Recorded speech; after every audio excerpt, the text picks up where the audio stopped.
Now settle down, young'uns, and shake the wax out of your ears. I got a story to tell. Now you might recall those three dangerous women I was telling y'all about last time. That ornery quill pusher, Bad News Hannah, who'd made a name for herself, confusticating and discombobulating those no-good lying scoundrels who print what passes for news round here. The girl writes what, that cheroot-smoking, moonshine-guzzling renegade who had a price on her head for aggravating, flustering, and otherwise perturbing the ladies. And Allison, the outlaw who fancied herself a sheriff or some such, who was so out of her mind she thought she was a badger, and who might as well have been one for all the sense she made. It was down at the crossroads over that hill just yonder that their three paths first met, and they knew in the marrow of their bones that they all had business in this here town. You see, they'd been tracking, each unbeknownst to the other, a gang went by the name of the Foyer Gals. A meaner, more deadly nest of rattlesnakes you will never come across. Yet they masked their fell thoughts and deeds behind the veil of the righteous and the false siren song of the just. Who, after all, could possibly argue in favor of the evils of liquor, or the brutish habits of the undomesticated, soused-up men who imbibe, or the continued sufferings of the fairer sex proceeding and precipitating therefrom? But oh, my darlings, our three heroines, they knew those Foyer Gals, for all their high-minded jawing and pontificating, was up to no good, and they intended to root out that evil and shine the light of truth on it before it might find a foothold in our peaceful, sleepy little town. And what happened next? Oh, we shall see.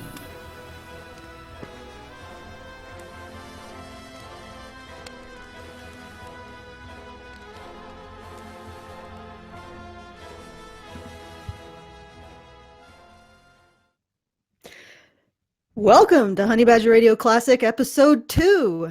This is your host, the moon-addled lunatic, Allison Tiemann, and with me for this installment of HBR Classic and every installment thereafter is Karen Strawn, otherwise known as Girl Writes What, and Hannah Wallen. Once again, we've decided to get back to the original format that launched Honey Badger Radio, once every 2 weeks. Just the three of us, Hannah, me, and Karen. And for the faint of heart, a warning. All three of us are old school brawlers, so expect some shouting, maybe a little fisticuffs, and we've all checked our iron at the door, so hopefully no fatalities. Today, we're looking at the philosophical musings of one Gendella Benson in her article, How Feminist Love Will Save Men Too. And we're going to discuss whether it is indeed love that she is talking about. Now, I have to confess, this style of article is near and dear to my heart. I have a real soft spot for people who profess to love you as they shame you into taking responsibility for things you have no power over. She sounds like a real peach, doesn't she? And the way that we're going to do this tonight is that I'm going to talk at length about my impressions of Miss Benson's article. Then Karen will respond, and then Hannah. And then we'll play a bit of Conjure, renditions of Miss Benson's article in its entirety, and have a few parting words before we sign off and begin the patron-only after show. Today's after show topic will be Wired Magazine's condemnation of PewDiePie's alleged anti-Semitism. Anti-Semitism. He's a Nazi! He's a Nazi! Maybe they caught him making the okay hand gesture or something. You know the gesture that the Chef Boyardee character does when he does a particularly delicious noodle. Okay, he does like the dank Hitler memes. Okay. God forbid. Anyway, if you want to join us for the after show, become a patron at www.patreon.com/honeybadgerradio. That's Honey Badger Radio, not the Honey Badger Radio. But enough of all that. Let's see what Miss Benson has to say in her article. Once again, that's How Feminist Love Will Save Men Too. Quote, and this is her first paragraph. I hate how women think that they are doing me a favor by having sex with me, he began. What about me? My intimacy is just as valuable. Aside from the bitter edge in his tone, I understood what he meant. I wanted to laugh and tell him that this was one of the many reasons why he needed feminism. I wanted to tell him that it was patriarchy that told women that sex was some kind of trophy, a bargaining chip to manipulate men through their uncontrollable desire and need to penetrate. But I knew how he felt about feminism, and I didn't have the mental energy to get into the back and forth, so I left it. Oh, Miss Benson, you're such a martyr for feminism. End quote. Before I get into my analysis of Jandela Benson's article, I'd just like to establish a framework, an overarching question, if you will. Please bear with me. When Miss Benson refers to patriarchy, we know she can't be referring to an actual physical institution that exists as the result of conscious choice, because if she was, she could point to a paper trail to prove the existence of said organization. As far as I know, there is no organization in the world that has as its public mandate that society be arranged to benefit men at the expense of women. Or maybe Miss Benson would object to this formulation of what she refers to as patriarchy and say patriarchy is simply putting men's benefit first and not concerning itself overmuch with the situation for women. Or perhaps Miss Benson would like to soften this even further. Perhaps patriarchy is only concerned about men's benefit because it's convinced that men are laboring under the misguided notion that men lack benefit. Regardless, there is no organization in the world that has as its public mandate that society benefit men. But there is an institution that is founded on the principle that society be judged by its benefit to a particular biogroup. Feminism.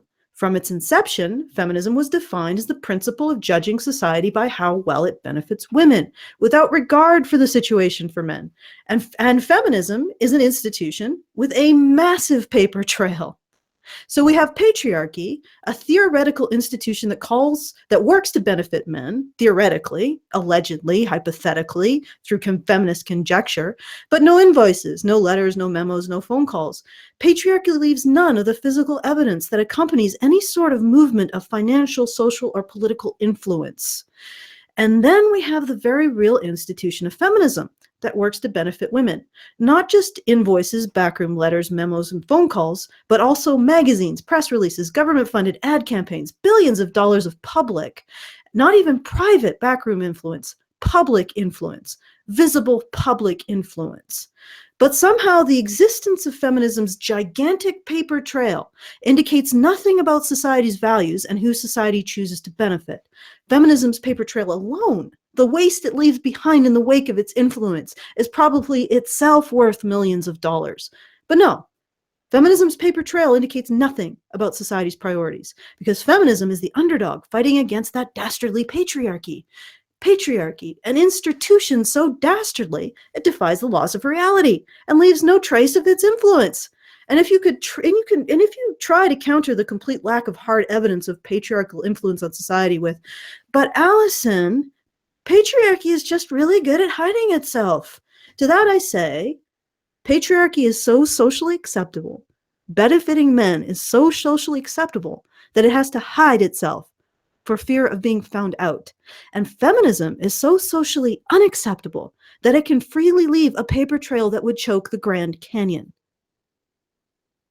Obviously, patriarchy can't be an institution wielding any kind of actual power, because somewhere there would be evidence of it. Feminists would be hiring forensic accountants to uncook patriarchal books and catch them red-handed in the act of advocating on the behalf of men. So, what is patriarchy? And if it can't possibly be the conscious exercise of any sort of political, social, or financial influence on behalf of men as a group, what is it? Perhaps Miss Benson's delightful article can give us a clue. Let's reread that first paragraph. Quote, "I hate how women think that they are doing me a favor by having sex with me," he began. "What about me? My intimacy is just as valuable." Aside from the bitter edge in his tone, I understood what he meant. I wanted to laugh and tell him that this was one of the many reasons why he needed feminism. I wanted to tell him that it was patriarchy that told women that sex was some kind of trophy, a bargaining chip to manipulate men through their uncontrollable desire and need to penetrate.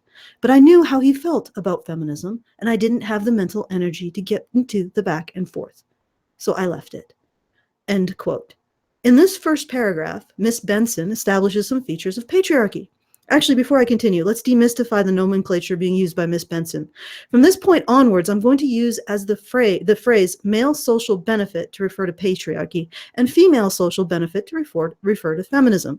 If you feel like it's a straw man to refer to feminism as female social benefit, please take it up with the founder of feminism, Charles Fourier, who explicitly said that feminism is the principle of judging society by women's benefit and benefit alone. Here's that paragraph again. I hate how women think they are doing me a favor by having sex with me, he began. What about me? My intimacy is just as valuable. End quote. In this first paragraph, Miss Benson establishes some features of patriarchy or male social benefit. 1. Male social benefit is to regard men's sexuality as less valuable than a woman's. 2. Male social benefit is to create a system in which women have the ability to manipulate men with their sexual value. She has also established feminism, or female social benefit, opposes male social benefit. Female social benefit will make men's sexuality valuable and take away women's power to manipulate men through their sexual value. When Miss Benson's jargon is restated in plain terms, it becomes obvious why her friend is a mite confused by her proposition. Somehow, focusing on female benefit is going to take away women's sexual value. Somehow, removing men's benefit is going to give men sexual value. But let's go on. Quote, I hear or see complaints made by men about the nature of the relationships and the sexual dynamics they find themselves in. So often I want to tell them that females aren't the problem. It's male social benefit, patriarchy. But 9 times out of 10, the men complaining is so heavily invested in the impressive imbalance of male social benefit, patriarchy, in other ways that I don't really think they deserve an answer at all, if they'd even be open to it. End quote.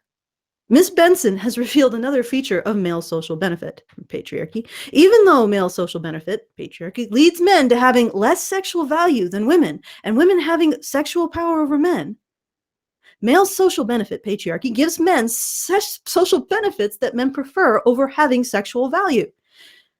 Miss Benson doesn't specify what these benefits are. I assume from my conversations with other feminists that these benefits are having a high position in a company, making more money than women, and being ambitious, independent, and self-reliant. Remember those last 3 personality traits. They become very important later on. To continue, quote, because generally women bear the brunt of male social privilege, new female social privilege visions of love often focus on liberation for women from the sexism that throttles heterosexual relationships. But male social privilege, patriarchy, by its hierarchical nature, oppresses us all to some degree. And women can also be complicit in this as they buy into the restrictive ideals that male social privilege, patriarchy, embodies and project those ideals onto their partners, defining appropriate and inappropriate forms of masculinity by the ficklest terms. End quote. So here we learn that male social privilege, patriarchy, not only grants women more sexual value than men, thus granting women a greater bargaining position in the mating game, it also somehow permits women to define appropriate and inappropriate forms of masculinity, with the caveat that women define appropriate forms of masculinity as ambitious, independent, and self-reliant. At this point, since male social privilege, or patriarchy, can't be an institution that has conscious influence over society, perhaps patriarchy comprises a suite of unconscious behaviors and habits, learned about gender that somehow privilege men. Of course, still unexplained is how men are enforcing these habits on everyone. But let's continue. Quote, men may reap certain privileges from the gender imbalance, but it doesn't mean that they are exempt from narrow paths of acceptance. And this toxic culture has rules about everything. There are expectations about how real men handle heartbreak. You get over it and stick your penis in the next willing woman. The appropriate noises to make during sex. No moans of ecstasy, please. And generally expressive emotion of any kind is frowned upon. Don't be too eager. Avoid too much affection. Don't you dare cry. End quote. Judging from Miss Benson's description, it seems like male social privilege, patriarchy, really doesn't like men.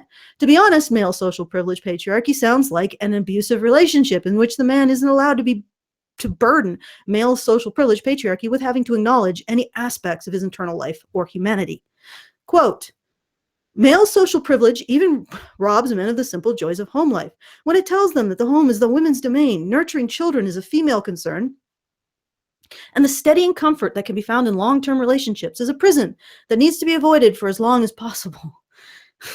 Patriarchy does that, not the family courts. Female social privilege, feminism, has long been accused of trying to destroy the family. Excuse me, I got a cough. But the burden of men as the overall provider keeps them out of the house working long and desperate hours, physically and emotionally disconnected from their partners and children. There are still many men who believe that they are only as useful as the balance of their bank accounts. And for those who dare buck restrictive gender roles, they may face the scorn of their peers and accusations of emasculation. And of course, loss of mating opportunities entirely. End quote. That bit of truth at the end, that was me, that wasn't her. So male social privilege not only refuses to respect or acknowledge the legitimacy of men's emotions, robs them of their families, makes their sexuality less valuable than women, it also reduces their value down to their ability to provide for others. At this point, I am very curious what benefits male social privilege patriarchy, as defined by Miss Benson, actually affords men. Having read the entire article, she never does clarify what benefits men get out of the system. She just assures us that they get them, and that they somehow make up for all of the things that she identifies as them losing. Quote, perhaps circular discussions on social media about who should pay for a date, how much engagement rings should cost, or whether or not women should not propose are silent cries for help. End quote. You mean maybe men are human beings who don't actually have the powers you ascribe to them? Miss Benson, you're hallucinating. Going on, quote, perhaps these are the first attempts at grappling with sexist socialization that limits the possibility of mutually satisfying relationships. It's a possibility, but since most of these discussions are derailed and never seem to break any new ground, I have completely disengaged. End quote. Well, then you'll never know, will you? I don't even know the point of this paragraph except to illustrate how much of a wilting flower Miss Benson is. Forget online harassment. Miss Benson can't even handle online derailment. She wouldn't last a minute on this show. Quote, however, it's clear when I talk to men I know on an individual level that they want to be in relationships with women who are ambitious, confident, self-reliant, and not ashamed of their bodies or sexuality. End quote. So men want about the same set of personality traits that Miss Benson previously coded masculine and said that women want from men. Here's where the bottom falls out of Miss Benson's logic. Rather than being masculine per se, these seem to be the psychological traits preferred by both men and women in their partners, their sexual partners. And it's not surprising why, because these are the traits of adulthood. Both men and women want outcome X, which is ambitious, confident, and self-reliant partners. But only women get outcome X in patriarchy. Why is that? It seems to be a function of what Miss Benson acknowledges early on. Patriarchy gives women sexual value that it does not give men. Therefore, women are able to command X set of traits in their partners, while men are not. Interestingly enough, that would suggest the traits are gender neutral to a degree, but are coded masculine because women are the ones who have the power to make men do what they want and embody what they want. Therefore, hegemonic masculinity has nothing to do with men. It's just a direct result of giving women the power to command the personality traits that they want in men. If men had that power, women would also be ambitious, independent, and self-reliant. But they're not. Women don't have to be, because they can use the sexual value patriarchy gives them to make men pick up the adult ball. Quote, the real question is whether the same men who want an empowered and liberated woman are willing to give up their own male privilege in order to facilitate that liberation. End quote. And here is where we get to the rub. Men won't give up their male privilege, so women can't embody the psychological traits that men want them to. Miss Benson has not once outlined anything that remotely looks like male privilege in her article, so we're less guessing what she means when she says male privilege. She has outlined some astounding female privilege, however, including the privilege of getting their expectations of men met, even though men can't get their expectations of women met. Quote, while equality is not a zero-sum game, misogyny and sexism can't exist alongside the belief that women are actual people with intelligence, agency, and deserving of respect simply for the fact that they are sentient beings, end quote. I'm not sure how this claim of victimhood, female victimhood, adds to her thesis, so I'm not going to do much more. They don't. What do you do with this? It's just, she's just thrown the plot, just thrown the cow shit on the wall, and it's there. What more can you do? Yep, there's a bunch of cow shit. Thank you, Miss Benson. Quote, furthermore, the privileges afforded by patriarchy come with their own terms, conditions, and potentially toxic consequences that we see explode time and time again in male violence towards women, children, as well as other men. End quote. Again, she hasn't explained what privileges men have. She simply assures us they have them. Just like feminism assures us that the patriarchy exists despite having no hard evidence that any institution actually campaigns to benefit men at all, much less at the expense of women. Quote, it can be hard to imagine love and romance outside of sexist rules of engagement when that is all you have ever known. But so many of us are so dissatisfied with where things are at the moment that I can't think of any logical reason to hold on to things as they are. End quote. How about because men are using their or women are using their sexual value to get their expectations of men met? Is it women are winning? You know, like Charlie Sheen winning, Tiger Blood, Vatican nun assassin sort of thing. Quote, new feminist visions of love not only allow for the empowerment of women, but also create space to unshackle men from the confines of shallow masculinity. Not only is feminism for everyone, but feminist relationships can be liberating for all. End quote. This entire article is gaslighting. Miss Benson's male acquaintances clearly state that they're unhappy with the fact that they have to jump through hoops to meet women's expectations, and they have to do so because their sexuality is not valued. Miss Benson's article is an attempt to explain to men how their experiences of helplessness ain't real, because if Miss Benson repeats the word patriarchy and the phrase male privilege enough, somehow she can convince men that the reality is wrong, that they are actually responsible for women's expectations of them via the magic of patriarchy, and they really don't want their own expectations of women met more than they want their own undefined male privilege that's never really defined or explained what exactly it is. Even though Miss Benson never enlightens us about what male privilege is exactly, let's look at how other feminists define male privilege. I think you'll find this actually slightly hilarious. Feminists define male privilege as having a high position in a company relative to women, or in the government relative to women, making more money relative to women, and being ambitious, independent, and self-reliant relative to women. This maps exactly to what women expect from men. And it also maps in part to what men wish they could expect from women. And yet patriarchy only gives women the sexual power necessary to get their expectations met. Let me repeat that. What feminists term male privilege maps exactly to what women expect men to embody: dominance, wealth, ambition, independence, and self-reliance. How is a man supposed to demonstrate dominance without a hierarchy? How is he supposed to create wealth without capitalism? How is he supposed to be ambitious without aggression? And without equivalent sexual value, how are men supposed to command the same level of dominance, wealth, ambition, independence, and self-reliance in women as women command from men? So what is patriarchy really, Miss Benson? Patriarchy looks like the result of female selective pressure on men. Patriarchy is the peacock's tail, it's the lion's roar, it's the stag's antlers. And male privilege is simply the fact that women exert a stronger selective pressure on men, meaning men perform more in response. They become more dominant, more wealthy, more ambitious, more independent, more self-reliant, in direct response to women's greater selection pressure on them. But since men do not have the same selective pressure to command the same from women, this leads to a gap in dominance, wealth, ambition, independence, and self-reliance within the context of Miss Benson's theory, a gap the feminists call male privilege. So why don't we just take out the fucking middleman here? Let me do another demystification of Miss Benson's jargon. The real question is whether the same men who want an empowered and liberated woman are willing to stop appealing to female selection pressure in order to facilitate that liberation. It makes no fucking sense.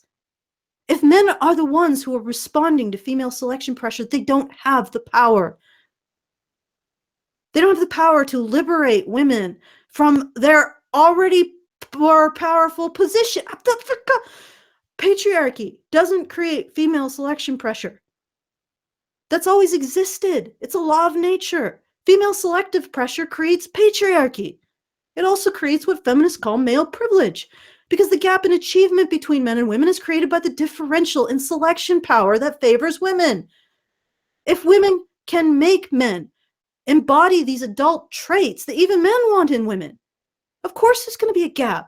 Because women can extort more, can put more force into making men be this thing. And then Miss Benson goes on to blame men for conforming to the female selection pressure and calls that blame some kind of fucked up love.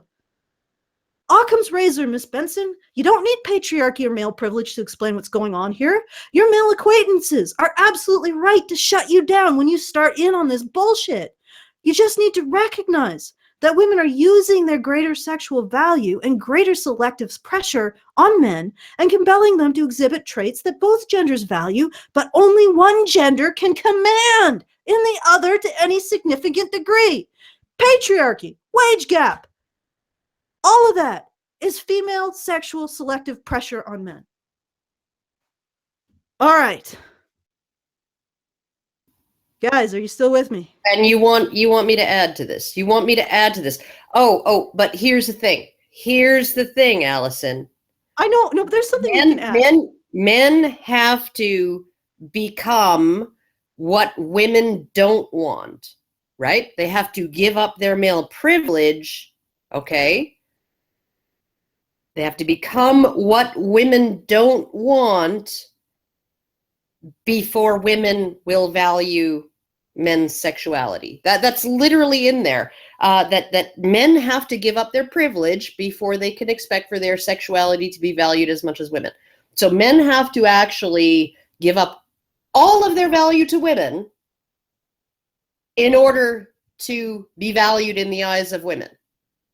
Yeah, because men are directing this entire process. Like, I just, how on, like, this completely, this entire narrative completely, it erases every single shred, every last scintilla, like the atoms on the edge of the universe, just freaking, just being whisking off into the void, right?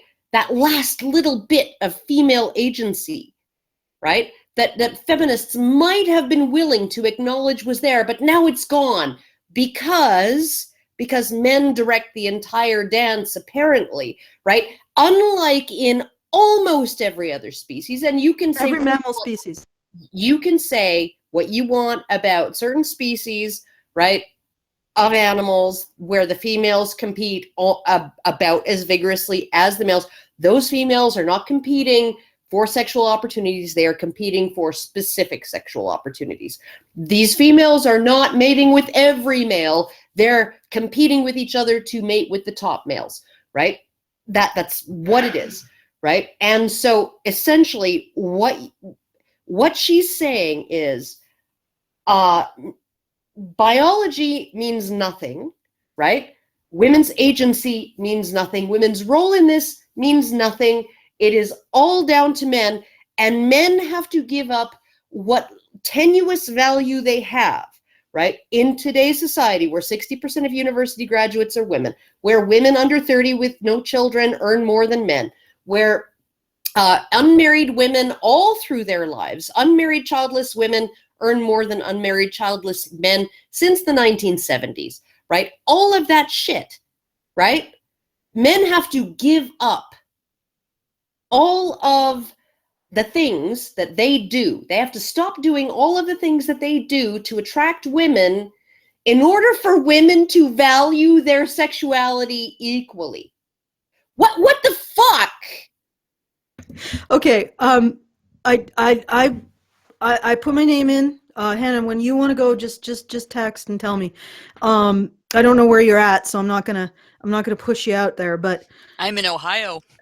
you know You asked for it. You fucking asked for that one. Come on. Oh, Jesus Christ! Hannah, right. No, I'm not Jesus. I'm Hannah. Hannah, okay, Hannah the punster, Hannah the. Oh, I had to do it at least once during the show, so I took the first opportunity. God damn it. Go ahead and say what you were going to say. All right. So what I was going to say is you and me can get into the argument about how much of this is biology and how much of this is socialization. But I think we both can agree that Miss Benson is totally out to lunch when she fails to accept the role that women play in all of this. That women have power. That women have power. That women have an edge in at least one fucking area of life. At least, and in my opinion, as a I guess, a biological determinist, right? A biological reductionist, right? The one area of life that is the most important, right? The ability to pass on your genes, the ability to find someone to sexually reproduce with and pass on your genes and produce offspring that will continue to propagate your genetic heritage, right? Your genetic legacy, right? That is the entire fucking game. That's the entire fucking game of life.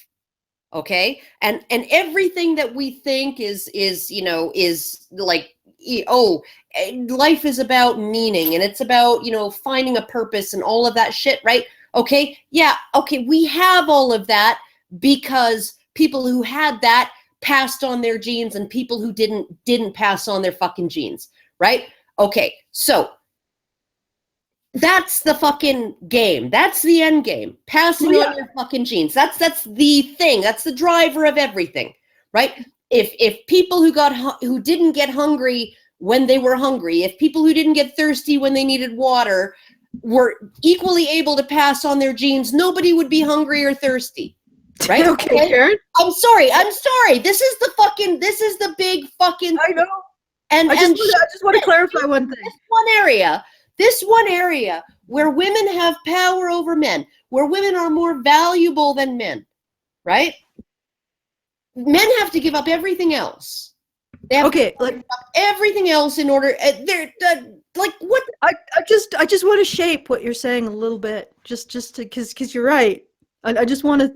I mean, you're right. I agree with like 75, the usual 75% of what I agree with with you, but it's the ultimate privilege. Yes, to be able to reproduce. The ultimate privilege, because reproducing is the ultimate freaking end game. Yes, so evolutionarily, it's the ultimate privilege to be able to reproduce. And in this instance, it's a secondary ultimate privilege to be able to command the desirable traits that you want in the opposite gender, which both women have. They are not just able to reproduce. They're in a situation where, because they have this sexual value, it's almost guaranteed that they will reproduce, which is the ultimate privilege, period. There is no greater privilege. And they also get to command that their mates appeal to them in a way that men cannot. And I know feminists would come back with a female beauty ideal, but that doesn't even come into play, because, and here is why. Just let me lay out this argument. When you look at people who get married, the people who get married, pair off, generally are of the same level of attractiveness. The man and the woman are about as attractive as each other. When you look at hookup culture, it is almost invariably more attractive men having sex with less attractive women. Because when women go out into hookup culture, they demand that men be more attractive than themselves. So, no, there is no fucking pressure. Like, there is no functional attractiveness pressure, selective pressure being applied on men, by men on women. Because if there were, then women would be more attractive than their partners, except in instances where they're going to, get significant financial benefit. And men would be expecting to have sex with better, more attractive women during hookups. See, there has to be some functional situation where this actually applies, where men are actually getting more attractive women. But the selection pressure that they can bring to bear on women is not sufficient to make that so. So they end up having sex, casual one-night stands with women who are less attractive, and they end up marrying a woman who is as attractive. So no, there's no functional selective pressure being brought by men on women in terms of attractiveness. Well, and you can see in terms of sex and the pair bonding. There's no functional. There's nothing going. That's not happening. It's not, in a functional sense, it's not happening. So you can't appeal to that to say that men put selective pressure on women. It's only at this point in time, and you and me can totally get into it, Hannah or Karen, how much is socialization versus biology when it comes to selection pressure that women are applying to men, and how much is reasonable in a pair bonding species. But right now, it's obvious that women are the ones who lead the dance and men are the ones who conform to the expectations of women. And what drives me crazy is feminists will claim that this particular dance, right, the dance of being able to actually get sex, right? It's disgusting that men are just I'm just he's just complaining that he can't get sex, and that's just like entitlement and blah blah blah, and it's horrible and blah blah blah because nobody's entitled to sex and all of this shit, right? Okay, and it's disgusting and horrible and gross that anybody should feel deprived because they are unable to get sex, to get sex, right? But at the same time, sex is the most valuable thing because what's the crime to end all crimes in feminist eyes? Rape. The hijacking of a woman's sexuality. Which sort of leads into something that I was going to point out, and that is that while feminists claim it's patriarchy that causes the female gatekeeper, male seeker roles, it's for sexual relationships. It's just the opposite. It's feminism now that is driving those roles, because everything feminists advocate with respect to how sexual relationships should be pursued relies on presuming women gatekeepers and presuming men pursuers of a valuable commodity. That basically your cunt is the most valuable thing you have, and you're to use that to manipulate men. And regardless of what feminists say about gender roles, what they do in relation to gender roles demonstrates their actual intent. And it's just like, you say in any other situation, words are meaningless, actions mean everything. Feminists have fought for legislation to support the female gatekeeper role. They have fought to change research so that it supports the female gatekeeper role. They have been using definitions since Koss stepped into feminist research that specifically exclude men who have been raped by women from the definition of rape.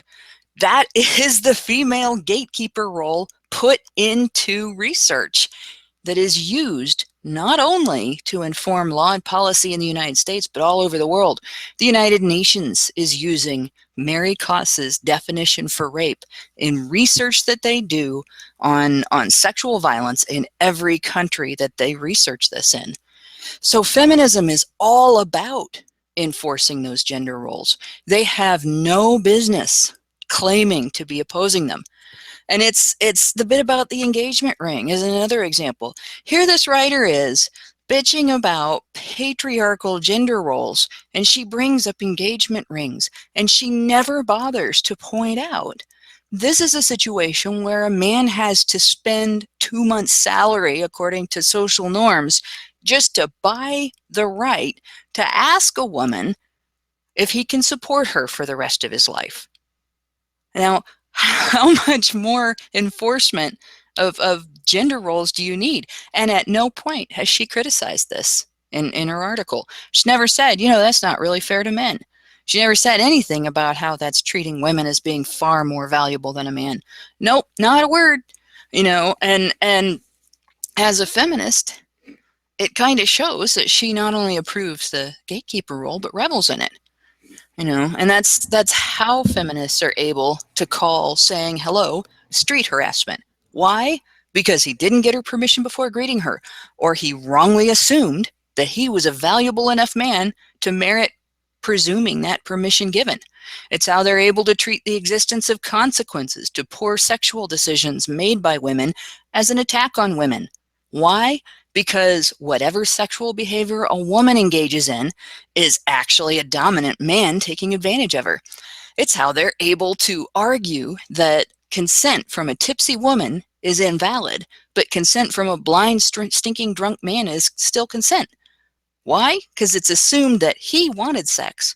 Well, her presumed starting point is no. There's no patriarchy. And I will go into this real quick too.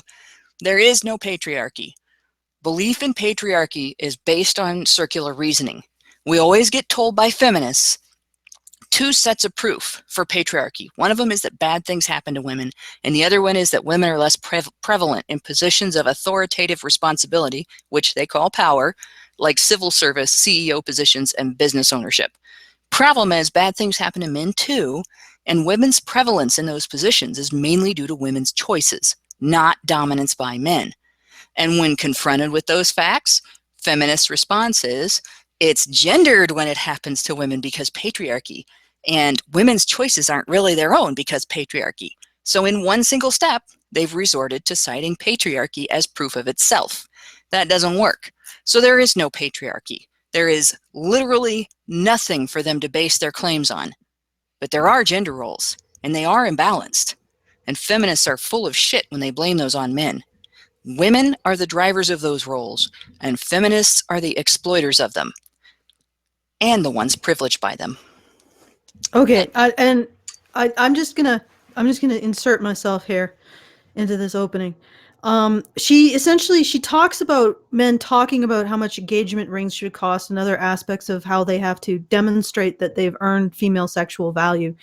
But she then essentially says, most of these discussions, she says that these might be cries for help with a question mark. But then says, since most of these discussions are derailed and never seem to break any new ground, I've completely disengaged. So what I'm guessing is that these discussions get to the point where men say, these are women's expectations.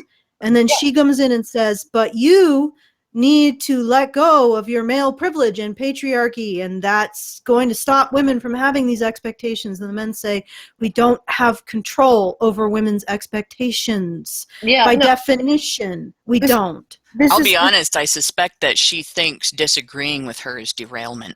Well, what gets me too, right? Like, is this? It's the same as the argument that women as caregivers is a patriarchal norm, and that's why women get custody. No, the reason why women get custody is because women seek custody. Women want custody. Overwhelmingly, women want custody of their kids, right? Because there is no court of law, there is no family court in this world that will take two people who are like, yeah, we're going to share custody 50-50, and that court will say, no, lady, you have to have custody, and he doesn't even get visitation, and if you allow him to see his kids, then I'm going to find you in contempt. I'll send my monkeys after you. Like, there's no court in the world that would ever fucking do that, right?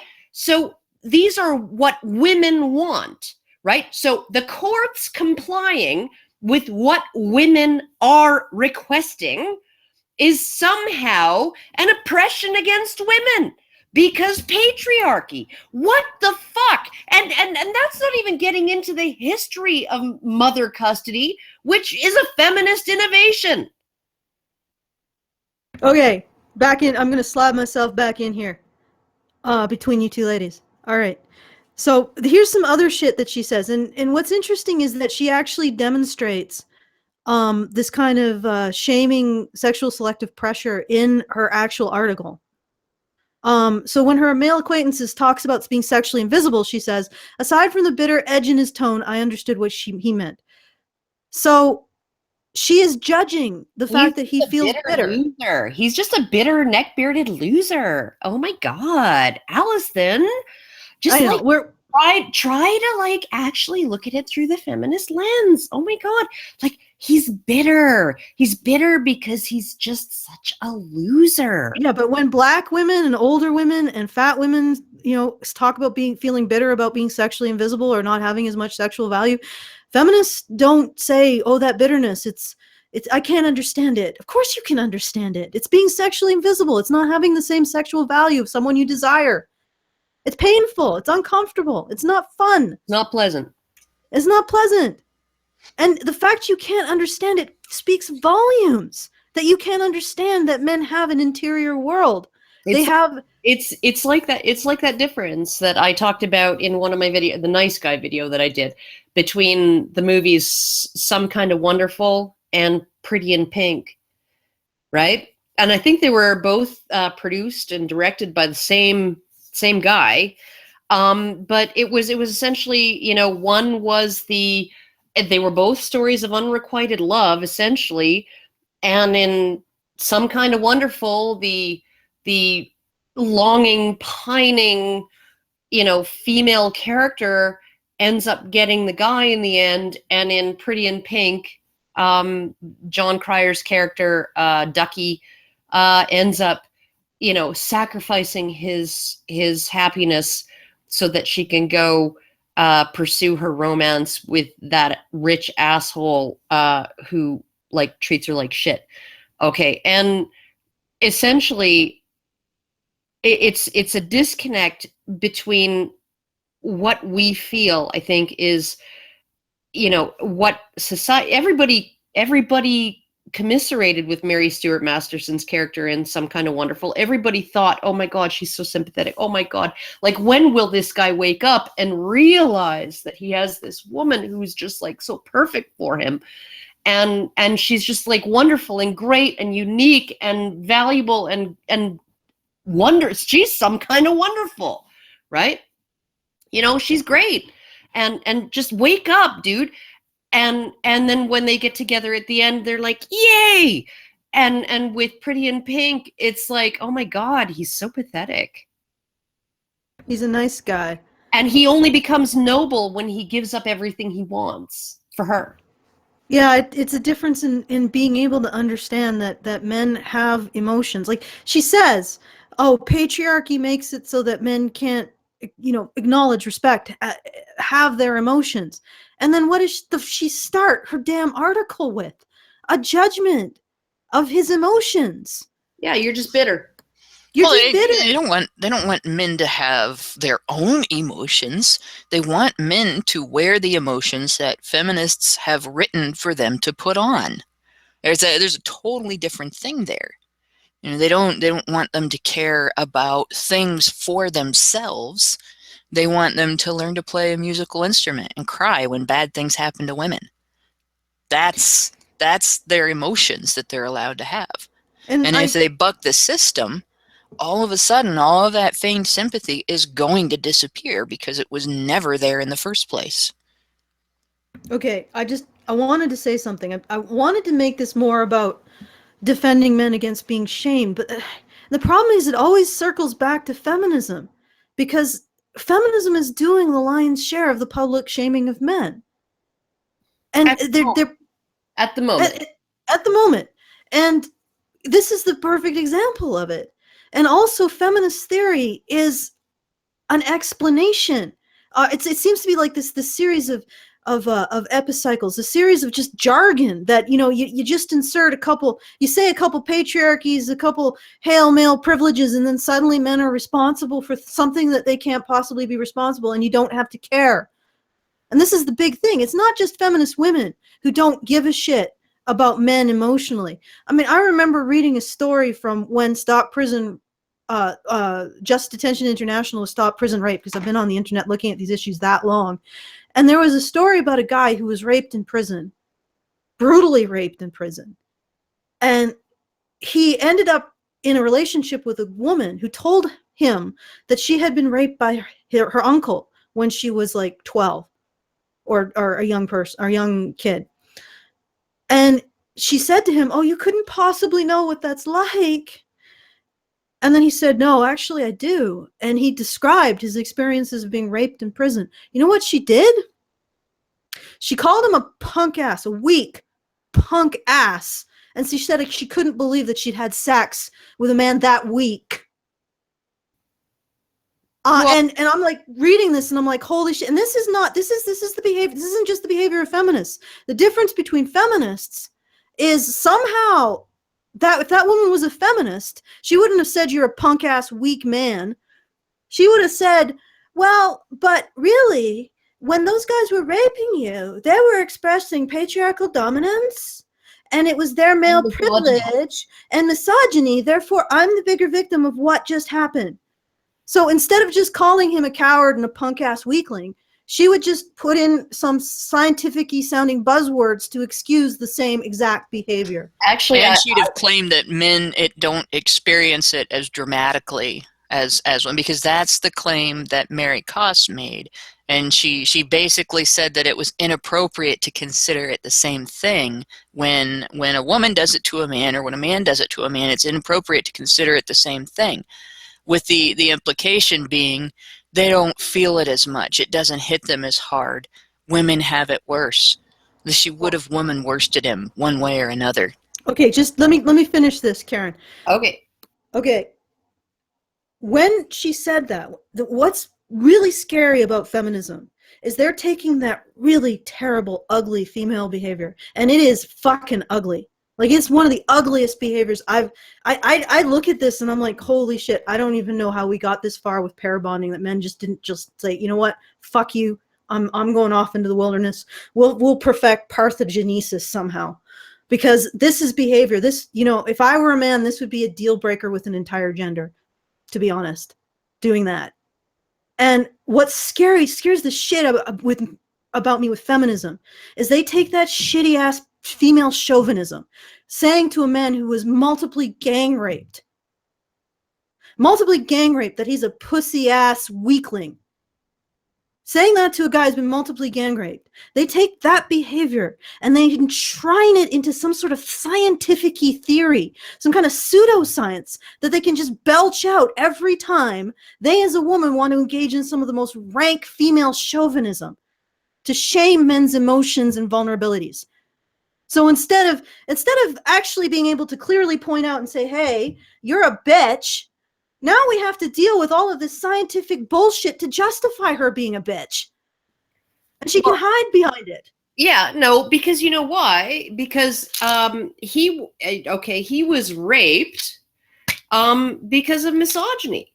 Don't you know? I mean, like, he was in the female role. He was on the receiving end of things, and therefore the men who were raping him were taking out their misogynistic hostilities on women using him as a proxy, right? Even though it's entirely possible that none of those men who were raping him had ever raped a woman or would ever rape a woman. And even though they might shank a man who had raped a woman in the showers when he wasn't looking the other way, even though rapists of women and children tend to be the first in line for, getting a sharpened toothbrush between the ribs in prison, right? Even though the most hardened felons in the world, concentrated in one place, tend to take a dim view of men who rape women, right?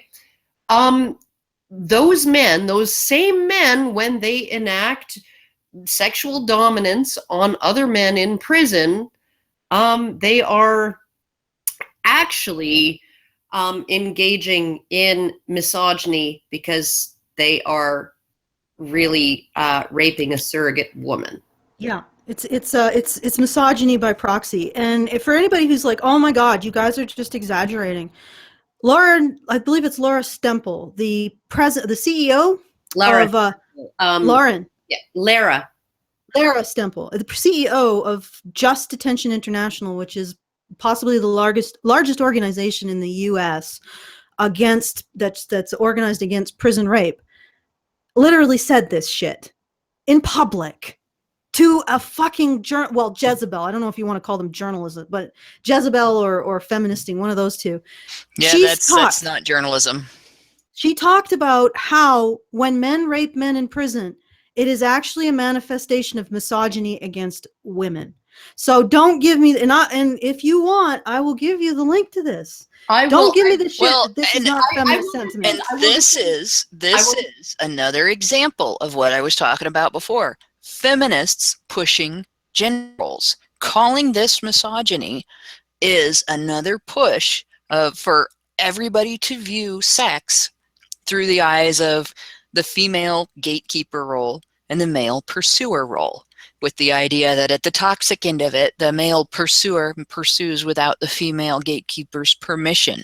And that is all it is. It's more promotion of gender roles by feminists, the same gender roles feminists claim to oppose. I want to defend Lara Stemple a little bit because she is one of the few people who actually has stood up and talked about war rape in the Congo as it impacts men, including female on male rape in the Congo. I think I might have, just give me a second. I'll find out the correct name because I might be mixing up my Laura's.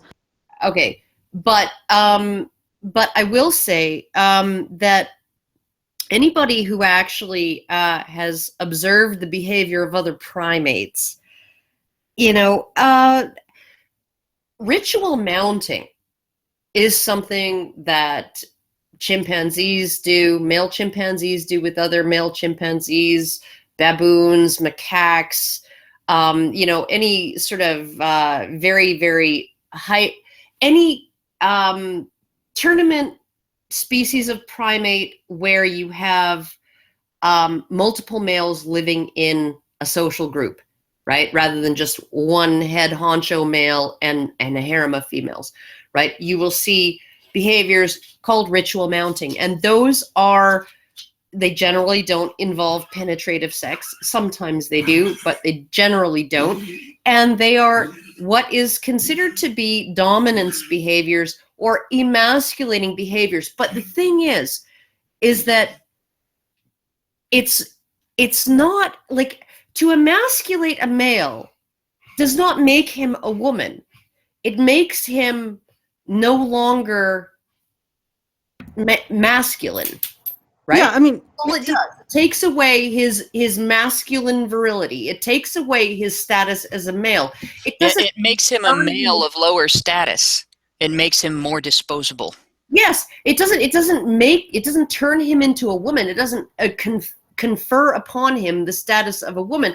What it does is it removes from him the status of the rankings, the status of a ranking male, and that's all it fucking does. And it's so the idea that this male in prison is a stand-in for a woman, right? When these other men in prison are treating him the way they would never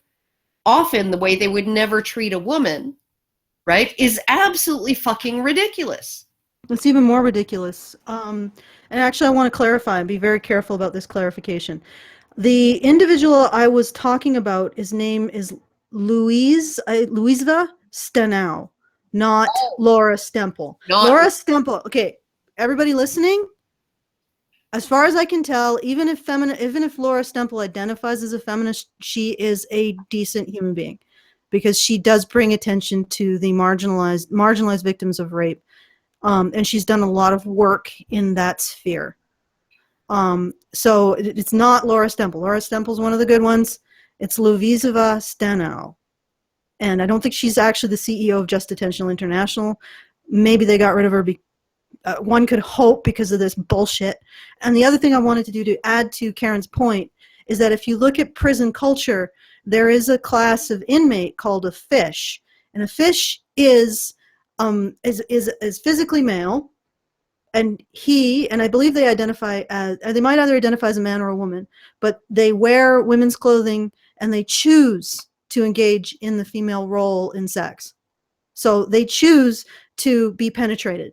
But fishes actually are afforded a great deal of respect in the prison hierarchy, because they're not doing anything against their will, and also they're known for being they are known for holding their own, essentially, and being capable of violence in order to hold their own. So a fish would, tear your face off if you tried to rape him or her. The difference between a punk and a fish is that a punk submits against his will. And therefore, if it was worse for men, it was more humiliating for men to be forced to root for a different football team than the one from their hometown, that's what these guys would do. It's not about turning them into a woman. It's about humiliating them. Yeah. Because they have respect for those inmates who supposedly play the female role, as they would term it, but do not do so against their will. They do it by their own choice. They have respect for that. They don't have respect for the people who are forced into it, or the men who are forced into it against their will. Okay, so I just wanted to clarify that. It doesn't really have anything to do. And if they really, like, what's amazing is that the individuals, the feminist individuals who control these organizations that supposedly try to help people who are raped in prison, don't even know their own shit. They're just promoting their mythology of, as Hannah put it, female gatekeeping, or this female vulnerability mythology, without even knowing their shit. But I wanted to go just go through this a bit more, because I didn't actually get further into what I was saying. Because, like I was saying, the Miss Benton, or whatever, Benson, she, and multiple times in this article, she engages in the very behavior that the men she talks about are calling out. When she talks about when she refuses to recognize why her male acquaintance feels bitter because he feels sexually invisible, or sexually helpless because he doesn't have the same value, because he has to have sex with people who don't regard his sexuality as having value. That's horrible. It's an ugly thing to have to do. And she also does it again when she describes what she considers possible silent cries for help from men. And in response to those silent cries for help from men, she says, "I've completely disengaged. I've turned away." How are these silent cries for help? There's a conversation going on. There are people discussing it. How is that silent? I guess what she's saying is that it's a subtext. And then the penultimate thing that she does, that's about this kind of, I'm going to withdraw my social approval because you're not behaving the way I want. What? Just a second. What subtext? What subtext? Save me from my own privilege? Is that the subtext she's reading into it? I don't fucking know. Own privilege. Okay, this is the penultimate. Like, in each case, she's actually engaging in the things that she says, or she blames on patriarchy. She's disregarding men's emotions. She's disregarding their expressions of helplessness. She's just disengaging. She's just turning away from them. And the penultimate, in response to men's distress over not having sexual value, over not being able to get the kinds of partners they want psychologically, and being expected to jump through hoops, she says the following: Jump through hoops. Give up shit. Jump through hoops. Then you'll not 9 times out of 10. 9 times out of 10, the man complaining is so heavily invested in the oppressive imbalance of male social benefit in other ways that I don't really think this hoop, give all that up, and then you'll get it. Yeah. I don't really think they deserve an answer at all. So once again, she is withdrawing her social attention because she doesn't like what they're doing. And the other thing is that how the hell does she know that this guy is invested in the quote unquote scientific buzzword, blah, blah, blah. It's really his fault. Like, this is what's so aggravating. At every stage, she makes it men's fault, and she shames them because she's made it their fault. Because the feminist theory is 100% projection. That's why. And she's doing exactly what she says patriarchy is doing to men. She's doing it in this article. She's shaming men's emotions. She's shaming their cries for help. And she's saying it's their fault. Ultimately, it's all their fault. So I don't have to worry about it. And she's saying, jump through these hoops. You're annoyed because you have to jump through this hoop, that hoop, and the other hoop to get to be valued sexually. Okay, well, you don't have to jump through those hoops. Just jump through these other hoops, this one, and that one, and then all of your prayers will be answered, and women will value your sexuality and all. Oh, and don't just do that. Change the entire society so that all men jump through these hoops, and then male sexuality will be valued as much as women's, and then, oh my goodness, all will be right with the universe, and you will be showered, you will be lying, you'll be basking in the glow of attractive women and being fanned by palm fronds and fed grapes from delicate female hands and all of that shit, right? Because you jumped through these hoops instead of those hoops. Okay, and I just can imagine the conversation. Like, this is the interpretation of the conversation that she's having with these guys. And he's saying, how am I supposed to find an ambitious and independent, self-reliant woman? How can I find a woman who doesn't need me to save her? And she's saying, you need to give up your male privilege and fight the patriarchy that's preventing women from being able to save themselves. And he's saying, so I need to save a woman in order to have a woman who doesn't need to be saved. And she's like, yes, it makes perfect sense. And she doesn't know why these guys are getting so fucking frustrated. Oh my God. And one of the things that drives me crazy about this, and it's the same thing that I was talking about before with there is no freaking family court in the world that will force a woman to take sole custody of her kids when she would rather share it with the father, right? Okay, this is entirely the result of what women want. Okay, if women want to be independent, if women want to be self-determining, if women want to be self-sufficient, maybe 150 years ago that was not as easy to do, right? It was possible. It was possible to do it. It was more difficult, but it was possible. Now it is the easiest fucking thing on the fucking planet to be independent, financially self-sufficient, self-determining, autonomous. You can embrace all of those things as a woman. In fact, you can embrace them more readily than you can as a man. You can have all of that, right? You can literally say, I don't need no man, and it can actually be a thing. You can reproduce without needing any man. Go to a fucking sperm bank, right? You can do that as a woman, right? All of these things are achievable as a woman. You can do that. Yeah. No, there's nothing stopping you. There is nothing stopping women from being that. Yeah, it's yet another reason why it's impossible to rationally believe feminist promulgation on patriarchy, because they sit there and they tell you over and over again that women are equal to men in every way, and the only thing keeping women from reaching their full potential is male domination. But if women were truly equal to men in every way, men as a society would not be able to dominate all of female society, or even the majority, or even more than the bottom rung minority. Because if we were equal in every way, there would be no weakness to dominate that wouldn't also exist in men. Well, and here's the thing. I wouldn't even say there would be no weakness to dominate, because no weakness to dominate that wouldn't also exist in men. Yeah, but it's not even a matter of weakness.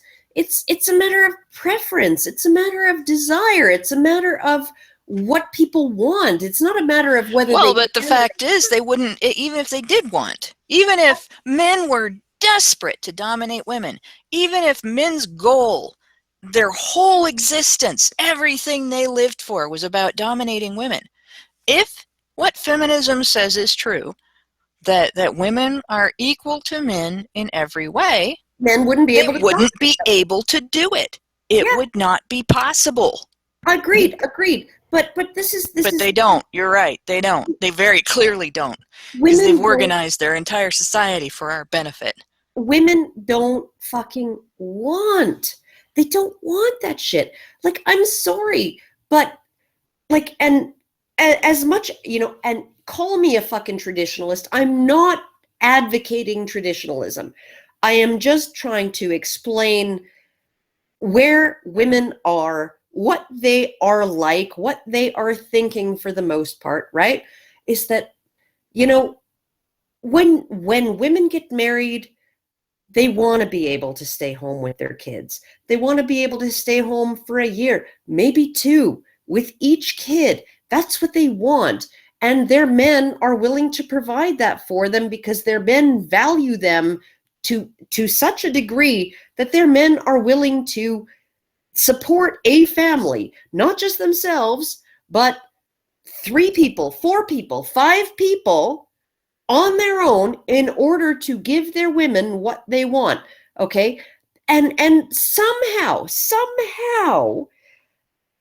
when the woman goes back to work and she's paid less, somehow feminists are able to say that this is because society and men, the male-dominated culture, values women less. These men who walk down the hill from the coal mine, so black from coal, right, that their own families don't recognize them until they walk up the front stoop, right?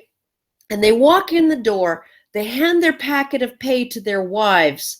Their wives count out what is in the envelope, right? Set aside what's there, what they need to run the household, hand him a few pounds to spend in the bar, right, in the pub, and that's their life. That's their fucking life, okay? And that man who does that does not value that woman and what she does. Okay, let me just get in here and say this to any man who's been talking to Miss Benson, or listening to this article. Do not internalize what this woman is saying. Punch her in the face. Punch her in the face. She's a Nazi. She's a feminazi. No, we don't advocate violence. Punch her. No, I heard from progressives that it's okay to punch Nazis. These are the new rules. These are the new, I'm totally not advocating this, but apparently these are the new rules. We're allowed to punch Nazis. She's a feminazi. Next time you see her, just pop her one right in the chops.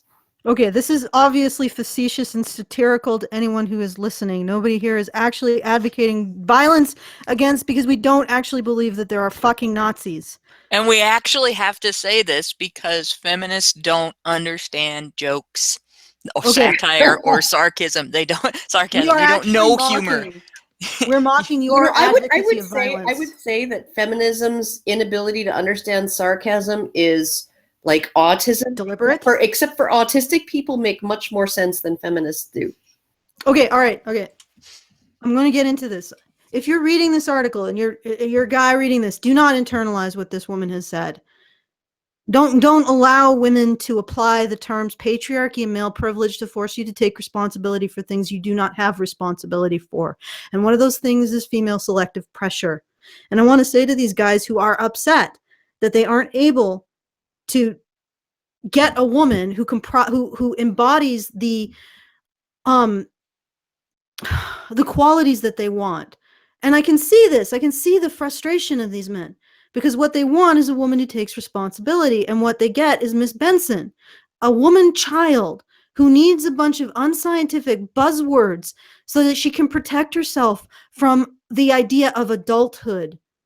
I mean, what is the big fucking deal, Miss Benson? So what? You did so.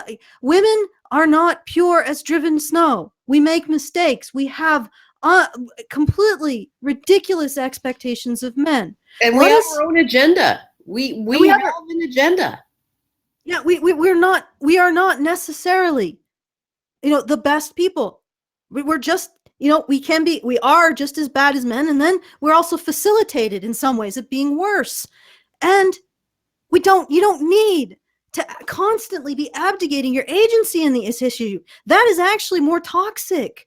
In fact, that takes, like, where we can say women can be just as bad as men and sometimes worse in many situations. That abdication of agency means that women cannot be just as good as men, not as long as women are doing that. You can only become as good as men when you cease abdicating your agency. And then you have a chance. Yeah. A chance. Okay, so guys, Ms. Benson is absolutely in the wrong here. Do not accept her shaming tactics.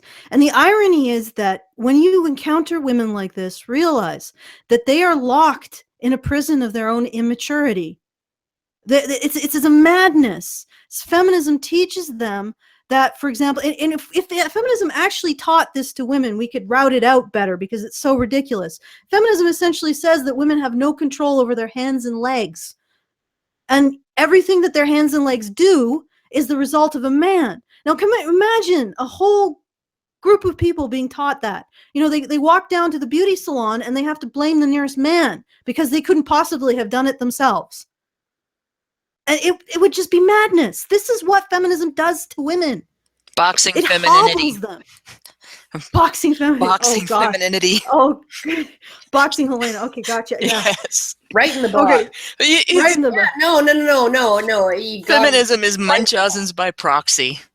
Yeah. But it's like, this is, and I can see men's frustration because this is like the most unattractive fucking quality in a human being. Oh, and my grandmother would be horrified, right? If she actually paid attention like if she wasn't so overwhelmed with the business of living, right? And the actual work that needed to be done by herself and her husband and her children, right? And her grandchildren and her great-grandchildren, right? And all of those things. If she actually was the kind of person to pay attention to Ms. Magazine and, the kind of politics that gendered politics, right? Gender politics rather than just regular politics. If she had been that, she would have been horrified. She would have been absolutely flabbergasted and horrified and appalled and embarrassed and sort of humiliated and felt demeaned by what feminists believe women are over the last, since the 80s, really. She never really paid much attention to it, even though she was born in 1909, right? So before women had the vote, she never really cared about the vote. She didn't really care about, like, there's work to do and there's, money to be made and there's all of this stuff that needs to be done, right? Who the fuck cares? But in terms of like how things have progressed since the 1980s onward, she'd be horrified. She'd be absolutely, like, she'd be calling all of these women these days complete panty wastes. She'd be telling them to fucking grow up, find something useful to do, get a life, right? Learn how to do some real work. Why don't you get up on the roof and fucking patch the shingles, right? Or, turn some soil, right? The garden needs tilling, it needs planting, right? All of these things. Like, she'd be like, what the fuck are you even talking about? And my grandmother was horrified, to the degree that I got to hear about it as early as my early teen years, how stupid some of the things she was hearing from feminists were. And, the magazines that came out, Ms. Magazine and Cosmo, and even the ones that were targeted to teens, Sassy and 17, when I was in high school. The first time she saw me reading one of those and looking at the stuff in the magazine and questioning it and everything, she's like, why is a smart young woman like you reading crap like this when there are so many more interesting and important things to use to inform yourself? Go to the library. And it was like, there was kind of the way Grandma dealt with things.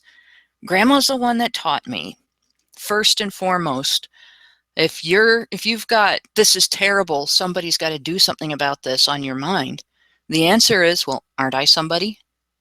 It's if you find the mess, it is your mess. You have just taken ownership of it, and you do everything you can to fix it. You don't bitch to other people about it. You don't wait for somebody to come along and solve the problem. You pick it up. You grab a shovel. And that was, Grandma was one of the first people that taught me that. My mother was another one who learned it from my grandmother. And I don't think very many women of their generation that were successful in their endeavors would look at feminism as anything benevolent. It is absolute shit. And I think they all would have recognized it as such. Okay, well, I'm just like Margaret Thatcher said, right? Mm-hmm. Like, well, I owe nothing to the women's movement. I think that ultimately, if all women, and not necessarily shared our political positions or anything, but at least shared Hannah's attitude that, you need to recognize your agency. If you want to be even equally as moral as men, you need to hold yourself to that standard of not abdicating your responsibility. And I think if every woman actually internalized that, there would be no patriarchy as the feminists define it. Because we would all be taking responsibility for our choices. Well, that's because but the reason why the patriarchy still rules, and in the words of Gloria Steinem, is more powerful than ever and women are more oppressed than ever, is, in my opinion, because women refuse to take responsibility. And it's, like, they wanted the rights, they didn't want the responsibilities. They wanted all of the benefits and all of the freedoms and all of the privileges, and they didn't want the responsibilities and the obligations and the requirements. And yeah, no, that's not okay. That's That's not like, if feminism is the radical notion that women are people. No, it's not. Feminism is just patriarchy and lipstick. It's just men taking care of women and women complaining and demanding things of men. That's all it is. And we got pause in the chat going, feminism is the devil, feminism is the devil. This is a problem too, because feminism isn't that prestigious. The devil has prestige. The devil has importance to a religion. The devil is something. Feminism isn't that important. It isn't that prestigious. It is lower than that. The devil is 100 steps above feminism. Feminism is just shit. Feminism is Azzy Elbub? Is that what you're saying? No. It is well below that. It is just excrement. There is nothing about feminism that is good enough to be considered an entity.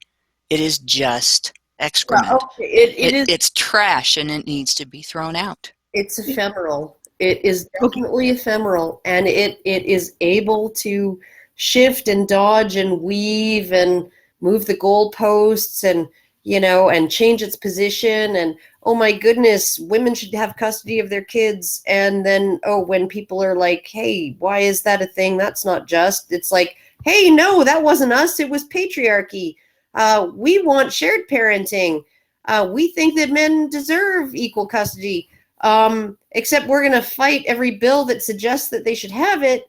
But that's not our fault, because men were signing all of those bills into law, and it's male judges who make those decisions, and blah, blah, blah. And come on and on and on and on it goes. Actually, while you guys were talking, I guess you do have a pretty good, strong definition of feminism. Feminism is the desire for women to abdicate their agency. And in the sense, that's harmful for men, and it's also harmful for women. Well, it's not. No. That's not all feminism is, right? Because feminism, like traditionalism, I would suggest, has a strong tendency towards women abdicating agency and men taking on women's agency. But that was a bargain, right? And in return for the extra responsibility, right, and extra obligation of taking on women's agency, women gave men certain rights and entitlements, okay, and authority, right? So this is okay. So you're essentially saying feminism is the desire for women to be treated like children. No, because children don't have autonomy. Children aren't self-determining. Children live under the authority of their parents. Children are not afforded the rights of adults. Feminism is the insistence, not the desire, not the request, but the insistence and the demand that children retain the rights and the privileges and the protections of children while having all of the freedoms and rights and privileges of adults. And I gotta point out some things about traditionalism, because this is something that bothers me with the way it gets discussed within the movement. Traditionalism, as it gets labeled in discussion with most people in the gender discussion, never existed. It never happened. There was no such thing. Now, there were traditions. There was a time when there was an agreement between men and women to divide responsibilities and pick and choose who was accountable for what. And there were decisions made on with women being accountable for this set of things and not that set of things. They're going to give up some privileges for not being accountable for that set of things. And at the same time, men had the same thing. Men were accountable for that set of things and not this set of things, and they gave up some privileges too. The problem with the feminist approach to traditionalism was they wanted women to get the privileges of both sets of accountability without adopting accountability for the things that men were accountable for and women weren't. And they did not want men to get their reciprocal privileges. And they did not want men's responsibility toward women to be eliminated. So both men and women became responsible for women, and women got the privileges of both. And it has put men at a severe disadvantage when it comes to what obligations they can be forced into versus what rights they are allowed to have. That's where we've ended up with it. But the reality is, traditionalism was not about abdication of female agency. It was about defining it in specific ways. This is why what feminists term as slut shaming, which isn't slut shaming, but it's why it existed. It's why women were expected to behave like ladies instead of wenches. Well, yeah, exercise You know, your agency. Exercise this your fucking was agency. So women were not, it's not quite the same. Now, I'm not saying that it was a system that would be functional today. And I'm not saying that it was the best system, but it's not what feminists describe it to be. And it's not really what MRAs think of it as in history either. Yeah, not most. You know, Okay. it was basically the best they could figure out at the time. It's how they decided to do things. You guys? So many MRAs, just let me just get this out. So many MRAs think traditionalism is like Leave It to Beaver. And they don't realize that Leave It to Beaver was a very brief period in history, an unprecedented period of economic growth and technological progress that occurred within history in Western societies. And Leave It to Beaver was the idealized version of that. Yeah, it was just television. Yeah, it was essentially the equivalent of, okay, so if you ever watched a soap opera, right? And you think that every CEO of a big cosmetics firm can just take 2 hours out of his day to go home to his mansion and talk about how, little Beth and her husband, her new husband, are having problems with his wife who's having an affair with so-and-so, the pool boy, right? Like, yeah, no, that's not how most of us live our lives. And Leave It to Beaver wasn't actually how most people live their lives either, right? Okay, no, guys. No woman vacuumed in pearls and a house dress. I'm sorry. Well, maybe they did, but we've come to the end. So I'm gonna request that we that you allow me to wrap this up. And I just wanted to say some final words on this article. And the guys who are listening, the men who are listening, the women who are listening, the women who read this article, the men who read this article, don't be afraid of being wrong. I mean, I remember talking to Cassie, and I asked her why she was so, like, as she started to learn more about the men's rights movement, men's rights activists, MRAs, as she was starting to learn more about us, she was cleaving onto feminism more and more. And I asked her, why did you feel that was necessary? And she said, because I didn't want to be wrong. I wanted to be able to maintain being right. Well, what's wrong with being wrong? Like, if you're a woman, what's wrong with it? Like, just, I'm wrong all the fucking time. It has not killed me yet.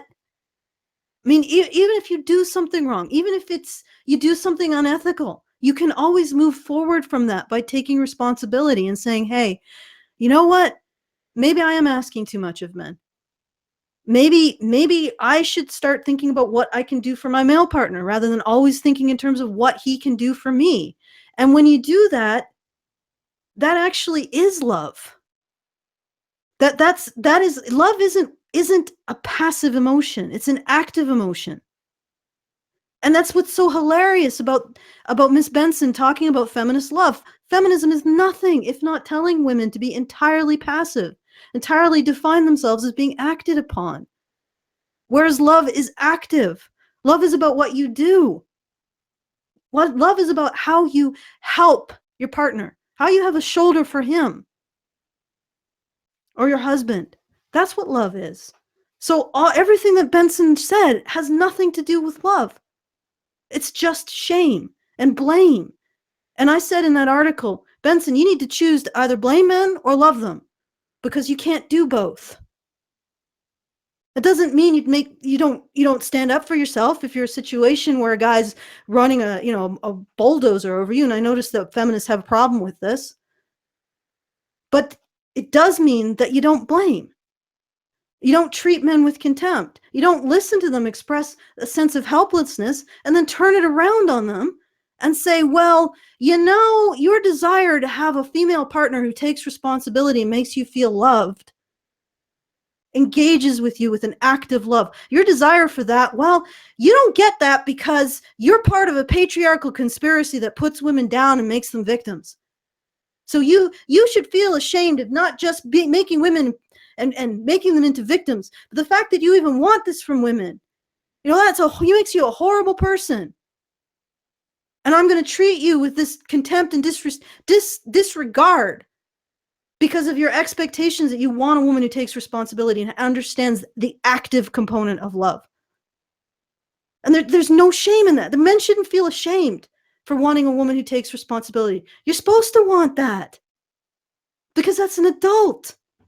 I mean, that's basically these guys telling Miss Benson, I want an adult woman. I don't want a child who looks like an increasingly unappealing woman. Or who looks like an adult woman but is actually a child. I don't want that. And increasingly aposematic.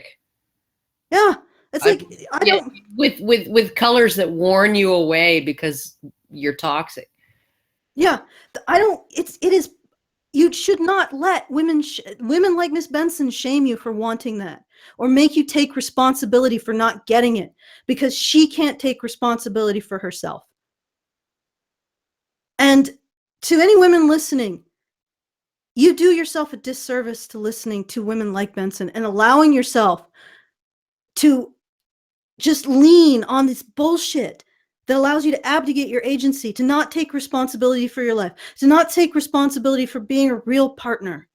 Because when you don't take responsibility for your life, you don't live.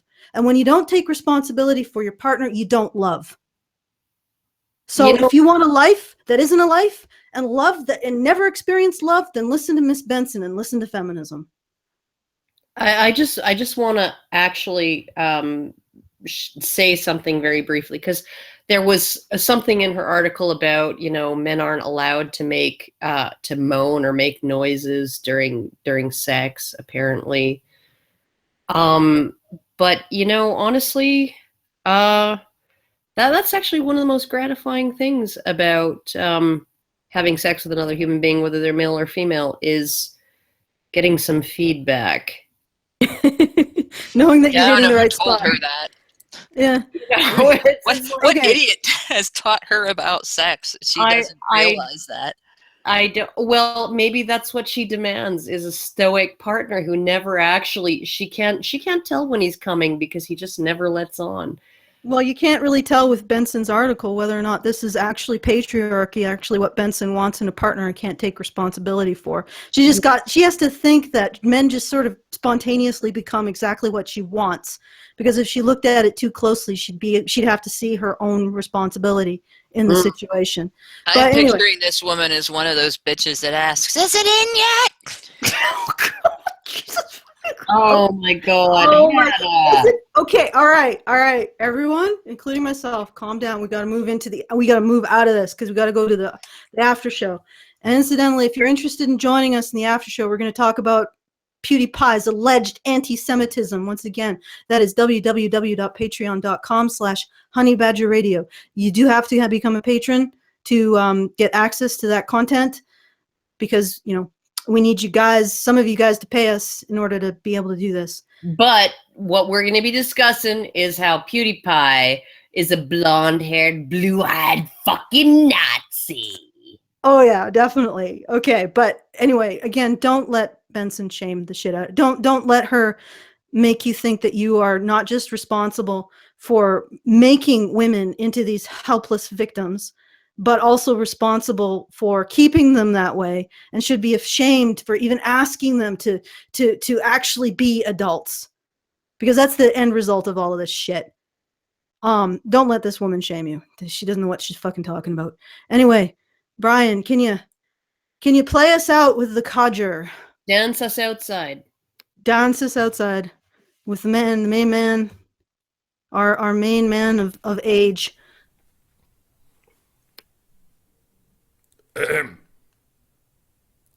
Feminist love will save men too. By Gentella Benson. I hate how women think they are doing me a favor by having sex with me, he began. What about me? My intimacy is just as valuable. Aside from the bitter edge in his tone, I understood what he meant. I wanted to laugh and tell him that this was one of many reasons why he needed feminism. I wanted to tell him that it was patriarchy that told women that sex was some kind of trophy, a bargaining chip to manipulate men through their uncontrollable desire and need to penetrate. But I knew how he felt about feminism, and I didn't have the mental energy to get into the back and forth, and so I left it. I hear or see complaints made by men about the nature of relationships and the sexual dynamic they find themselves in. And so often, I want to tell them that females aren't the problem. It's patriarchy. But 9 out of 10 times, the man complaining is so heavily invested in the oppressive imbalance of patriarchy in other ways that I don't really think they deserve an answer at all, if they'd even be open to it. Because generally, women bear the brunt of patriarchy. New feminist visions of love often focus on liberation for women from the sexism that throttles heterosexual relationships, but patriarchy, by its hierarchical nature, oppresses us all to some degree. And women could also be complicit in this, as they buy into the restrictive ideals that patriarchy embodies, and project those ideals onto their partners, defining appropriate and inappropriate forms of masculinity by the ficklest terms. Men may reap certain privileges from the gender imbalance, but it doesn't mean they are exempt from narrow paths of acceptance, and this toxic culture has rules about everything. There are expectations about how real men handle heartbreak. You get over it and stick your penis into the next willing woman. The appropriate noises to make during sex. No moans of ecstasy, please. And generally expressive emotion of any kind is frowned upon. Don't be too eager, avoid too much affection, and don't you dare cry. Patriarchy even robs men of the simple joys of home life when it tells them that the home is the woman's domain, nurturing children is a female concern, and the steadying comfort that can be found in a long-term relationship is a prison that needs to be avoided for as long as possible. Feminism has long been accused of trying to destroy the family, but the burden of men as the overall provider keeps them out of the house, working long and desperate hours, physically and emotionally disconnected from their partners and children. There are still many men who believe that they are only as useful as the balance of their bank accounts, and for those who dare to buck restrictive gender roles, they may face the scorn of their peers and accusation of emasculation. Perhaps circular discussions on social media about who should pay on a date, how much engagement rings should cost, or whether women should or should not propose are silent cries for help. Perhaps these are the first attempts at grappling with sexist socialization that limits the possibility of mutually satisfying relationships. It's a possibility, but since most of these discussions are derailed and never seem to break any new ground, I'm completely disengaged. Isn't it? However, it is clear, when I talk to men I know on an individual level, that they want to be in relationships with women who are ambitious, confident, self-reliant, and not ashamed of their bodies or their sexuality. The real question is whether the same men who want an empowered and liberated woman are willing to give up their own male privilege in order to facilitate that liberation. While equality is not a zero-sum game, misogyny and sexism cannot exist alongside the belief that women are actual people with intelligence, agency, and deserving of respect simply for the fact that they are sentient human beings. Furthermore, the privileges afforded by the patriarchy come with their own terms, conditions, and potentially toxic consequences that we see explode time and again in male violence towards women and children, as well as other men. It can be hard to imagine love and romance outside sexist rules of engagement when that is all you've ever known, but so many of us are dissatisfied with where things are at the moment. I can't think of any logical reason to hold on to things as they are. New feminist visions of love not only allow for the empowerment of women, but also create space to unshackle men from the confines of shallow masculinity. Not only is feminism for everyone, but feminist relationships can be liberating for all.